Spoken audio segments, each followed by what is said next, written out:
You got D-Lynn here on another episode of Repeat Requester. Tonight's Repeat Requester is Steve Schwenke, and I always think that I'm messing that last name up. If I did, I'm very, very sorry. It was Steve who introduced me to the rock band Little Feat, who I had finally gotten around to reacting to. I believe it was earlier this year. Well, now I'm back, Steve, with your other suggestion to react to their song Mercenary Territory. This is the fourth track on side 2 off of their 5th studio album, the last record album from 1975. It's also the third track on side 2 off of their live double LP album Waiting for Columbus, released in 1978. According to songfacts.com, Mercenary Territory was written by the drummer Richie Hayward, lead singer Lowell George, hopefully I'm pronouncing that correctly, and Lowell's wife Elizabeth.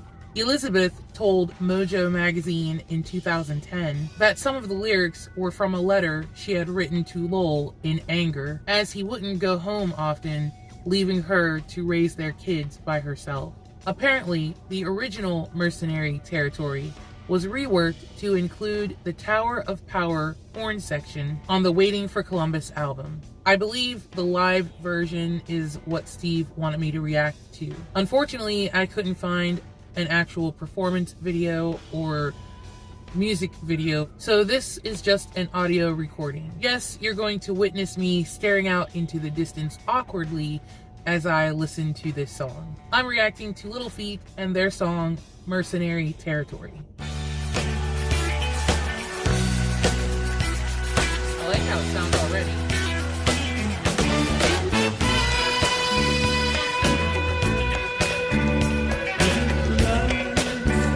Is it the sky?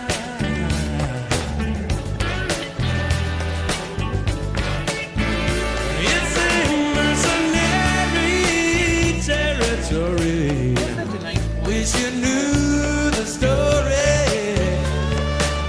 I've been out here so long, dreaming up songs.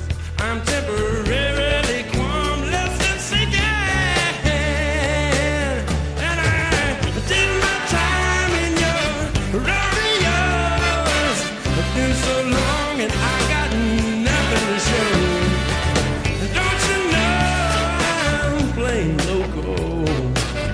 Oh, that I am, I'll do it all over again. Is it the lights, or is it the sky? For the days and the nights, the I'm sorry and the fights. I like this.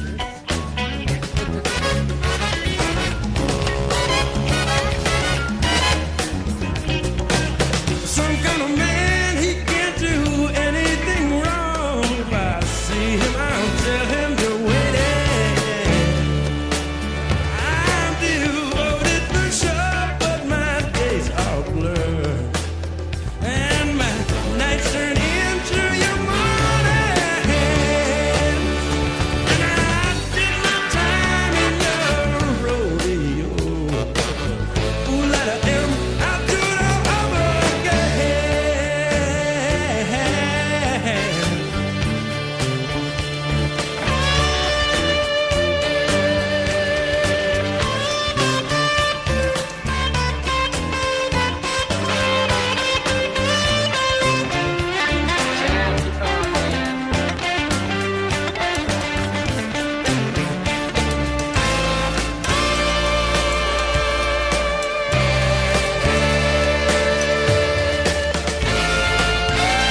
That's it? That's really it. No way. That was the fastest 4 minutes ever. I really didn't expect it to end, and I guess 4 minutes really did go by. I liked that one. I think that this is one of those cases where the lyrics are sadder than what the music played was. Because, you know, as I mentioned through, you know, looking this up, the song was somewhat based off of a really bad time for Lowell. I guess he was depressed and sad, or getting there, or he had already been there maybe, and it was just manifesting at this point in his life. And I had read that he was kind of just blowing off rehearsals with the group, and then his wife said that he wasn't coming home. And I didn't look the lyrics up fully. I just got a little bit of the lyrics from songfacts.com because they mentioned it. The one line that he said, "My nights are your mornings," that came directly from the letter that Elizabeth wrote to Lowell. And that's sad. That's a really sad predicament. I can only imagine what she went through at that point in time, and then eventually losing him. I'm not sure of the year that he passed away. I want to say 1979. I'm pretty sure it wasn't that long after this whole episode of what they were going through, you know, was going on. It's so strange how you could turn sad lyrics to it's a jam, a bop even, because I was bopping to that. And you know, you Little Feat fans out there, I don't know if there's like a name that you guys go by. If you were watching me do that and you're like, what's wrong with her? This isn't a party song, this is a sad song. Well, I apologize. But unfortunately, this song was kicking it, especially with that dirty sax towards the end. That whoever plays that saxophone in this group, in the Tower of Power horn section, they were killing that saxophone. I played saxophone in high school. I mean, I played it from elementary school all the way up to grade 12. By no means am I, you know, a professional player, because right after high school, I, you know, stopped. When I hear awesome, you know, musicianship of any kind, I love it. But I especially love it when I hear someone tearing up an instrument that I used to play and doing things with it that I obviously couldn't do. I said that it sounded more like a soprano sax, but I'm more than likely wrong, and it might have even been a tenor sax for all I know. But whoever was playing it, chef's kiss. And the rest of the band was doing amazing with that too.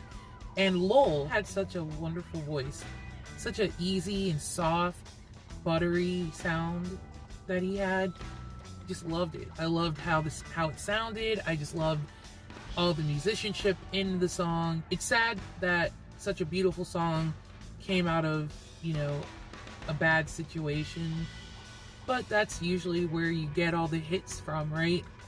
That's where all the great movies and the inspiration behind all the great art, that all usually comes from some sort of tragedy or terrible situation. You knew exactly what you were talking about, Steve. Thank you for suggesting that I react to this. I truly did enjoy this one. I hope you guys enjoyed this reaction as well.